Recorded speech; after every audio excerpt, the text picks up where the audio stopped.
8 minutit.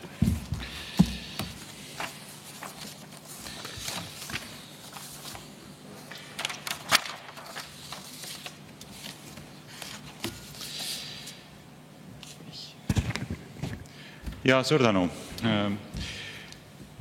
Alustame sellest, et eelnõu, mida me täna siin menetleme, ehk siis Riigikogu uurimiskomisjoni moodustamine Riigikogu e-valimiste protsessi turvalisuse hindamiseks, on väga vajalik, sellepärast et see on seotud reaalse ja tõsise probleemiga, mida ei tohiks ignoreerida.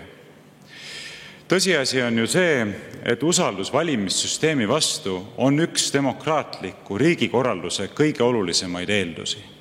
Ilma selleta, et valdav osa kodanikkonnast usaldaks kasutatavat valimissüsteemi, ei saa me tegelikult rääkida legitiimsest võimust ega demokraatlikust riigikorraldusest, sellepärast et kui me ei saa usaldada, et valimiste läbiviimiseks kasutatav protseduur on aus, siis me ei saa ju omada usaldust ka selle suhtes, et need inimesed, kes on valimiste tulemusena pääsenud riigivõimu juurde, üleüldse omavad õigust riigivõimu teostada, mis omakorda viib ju veelgi kaugemale ulatuvate probleemideni, kuni sinnamaani välja, et kõik seadused, mis on võetud vastu parlamendi poolt, mis on siis ametisse seatud nende valimiste tulemusena, on küsitav õigusjõuga.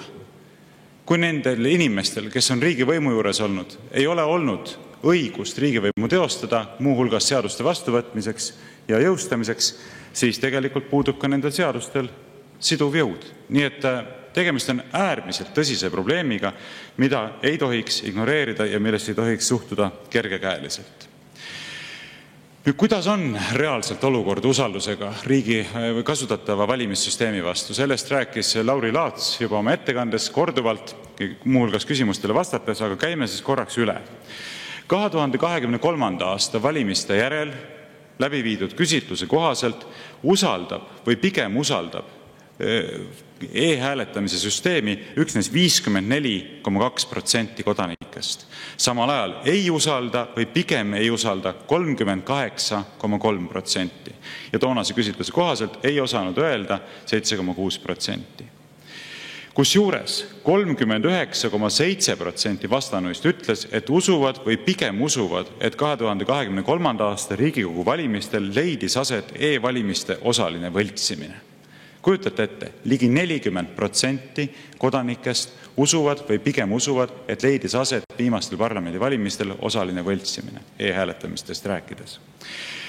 Nüüd, 2 aastat hiljem, ehk siis 2025. aasta kevadel, on Riigikantselei poolt tellituna läbi viidud küsitlus, kus muuhulgas küsiti ka selle kohta, kuivõrd usaldatakse e-valimiste süsteemi. Ja nagu me näeme, on tulemused sisuliselt samad, et 2 aastaga ei ole selles osas põhimõtteliselt midagi muutunud. Usaldan või pigem usaldan vastas 58% ja ei usalda või pigem ei usalda vastas 39% ja ei oska öelda 4%. Nii et endiselt ligi 40% kodanikest ei usalda kasutatavat valimissüsteemi, mis on tegelikult skandaalne, sügavalt skandaalne. Vähekenegi demokraatia ideaali tõsiselt võtvas ja austavas riigis ei tohiks niisuguse olukorra suhtes silmi kinni pigistada. Ja uurimiskomisjoni moodustamine selleks, et süveneda e-valimiste süsteemiga seonduvate probleemidesse ja nende tagamaadesse, oleks vähim, mida tuleks teha. Absoluutselt vähim. Nüüd pole ka ime, et nii paljud inimesed ei usalda e-valimiste süsteemi. Ainuüksi sellepärast on see ju arusaadav, et see süsteem, selle süsteemi kasutamine ei ole kooskõlas põhiseaduses sätestatuga. Põhiseadus ütleb ju paragrahvis 60 täiesti ühemõtteliselt, et Riigikogu valimised peavad toimuma, et need peavad olema ühetaolised, otsesed ja salajased. Mitte ükski nendest nõuetest ei ole tegelikult ju täidetud. Riigikogu valimised ei ole ühetaolised, ei ole otsesed, sellepärast et ei ole teada, kes üleüldse ID-kaarti kasutades valimistel osaleb, ja ei ole ka salajased mitmel põhjusel, mida ma ei saa siin praegu lähemalt selgitada, sest aeg saab otsa. Samuti ütleb põhiseadus samas paragrahvis, et Riigikogu valimised peavad toimuma ühel konkreetsel päeval, märtsikuu 1. pühapäeval 4. aastal, mis järgneb Riigikogu eelmiste valimiste aastale. Tegelikult, nagu me teame, toimuvad need nii kui ka eelvalimiste näol mitmenädalase perioodi jooksul. Kusjuures e-hääletamise tulemused teatavasti pannakse välja pärast paberhäälte tulemuste väljapanemist, mitte vastupidi, olgugi et need leiavad aset enne paberhääletamist. Järgmiseks, elektroonilise hääletamise protsessi tulemused ei ole tervikuna kontrollitavad ega läbipaistvad. Kuigi otsast otsani kontrollitavust on lubatud juba palju aastaid tagasi ja öeldi 2017. aastal, et see on nüüd kasutusele võetud, siis tegelikult on valetatud. Reaalselt ei ole siiamaani, ja see on fakt, mida ei ole võimalik ümber lükata, otsast otsani kontrollitavust kasutusele võetud.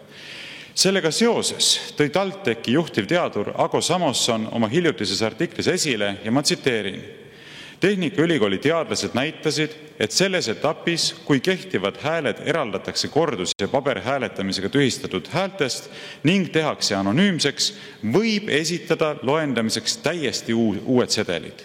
Need ei pea pärinema üldse valimiskastist, vaid võivad olla juba eelnevalt valmis võltsitud avalikult saadavate andmete põhjal. Uskumatu olukord, aga jällegi midagi sellist, mida ei ole võimalik ümber lükata. Nüüd Vabariigi Valimisteenistuse juht Arne Koitmäe on pareerinud süüdistust, et audiitorile ei ole üldse võimaldatud programmi, millega oleks võimalik siis veenduda, et niisugust võltsimist ei ole läbi viidud, väitega, et pistelisi kontrolle, käsitsi teostatavaid pistelisi kontrolle on olnud võimalik läbi viia. Aga samal ajal puuduvad igasugused tõendid selle kohta, nagu oleks neid pistelisi kontrolle käsitsi siis ka päriselt läbi viidud. Selliseid tõendeid ei eksisteeri. Ja sellega seonduvalt on Märt Põder, pikaaegne e-valimiste vaatleja ja kriitik, kirjutanud oma artiklis, mis avaldati Eesti Päevalehes 10. aprillil 2025, tsiteerin: Demokraatliku legitimatsiooni ühemõttelisus ja vaidlustamatus on riikluse üks kõige olulisemaid garantiisid ja seetõttu on eriti kahetsusväärne, kui valimiste korraldaja oma vigade tunnistamise asemel püüab neid peita vassivate väidete taha. Just seda paistab olevat teinud valimisteenistuse juht Arne Koitmäe, kui mõtles veebruaris välja käsitsi tehtavad pistelised kontrollid, mis pidanuks välistama temapoolse hüpoteetilise võltsimise näiteks 2023. aasta Riigikogu valimistel. Seda tuleb järeldada Arne Koitmäe möödunud kuul ajakirjanduses esitatud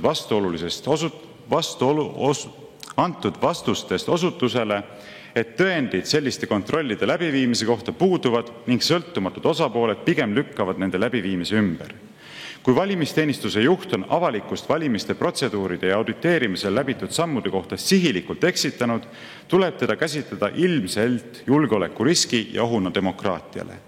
Et mis võiks üldse sundida meid valijatena usaldama valimisteenistust, mis sai kuni 2024. aastani vähemalt hüpoteetilise soovi korral täiesti märkamatult vahetada sedeleid digitaalses valimiskastis. Nii, tsitaadi lõpp. Ja see on ainult üks probleemi paljudest aspektidest. Kõiki need asjaolusid silmas pidades ma tungivalt kutsun üles mitte silmi kinni pigistama selle probleemi suhtes ja minema edasi selle uurimiskomisjoni moodustamisega. Aitäh! Aitäh teile!